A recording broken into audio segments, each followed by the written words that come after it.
அஸ்ஸலாமு அலைக்கும் வரஹ்மத்துல்லாஹி பரகாத்துஹு. இந்த ரமலானுடைய மாதம் பாவங்கள் மன்னிக்கக்கூடிய மாதம் என்று நம்ம எல்லாருக்குமே தெரியும். எல்லாருடைய பாவங்களை மன்னிக்கப்பட்டு நம்ம எல்லோருமே சொர்க்கத்துக்கு போகணுன்னு தான் இறைவன் ஆசைப்படுறான். அதனால தான் இந்த ரமலான் மாதத்தில் சொர்க்கத்துடைய வாசல் திறக்கப்பட்டு நரகத்துடைய வாசல் மூடப்பட்டிருக்கு என்று நபிகள் நாயகம் ஸல்லல்லாஹு அலைஹி வஸல்லம் அவர்கள் சொல்லியிருக்கிறாங்க. அது மட்டும் இல்லாமல் யார் இந்த ரமலான் மாதத்தை அடைந்தும் அவங்களுடைய பாவங்கள் மன்னிக்கப்படவில்லையோ அவங்க நாசமாகட்டும் என்று நபிகள் நாயகம் ஸல்லல்லாஹு அலைஹி வஸல்லம் அவங்க கூறுறாங்க.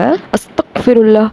இந்த ரமலான் மாதத்தில் நம்ம அல்லாஹ் கிட்ட துவா செய்யணும், நம்மளுடைய பாவங்கள் அனைத்தையும் மன்னிக்கப்பட வேண்டும் என்று. அது மட்டும் இல்லாமல் செய்த தவறுகளுக்கான உண்மையாக வருந்த வேண்டும், அந்த தவறை உடனடியாக கைவிட வேண்டும், மீண்டும் அந்த தவறை செய்ய மாட்டேன் என்று அல்லாஹ்விடம் உறுதிப்படுத்த வேண்டும்.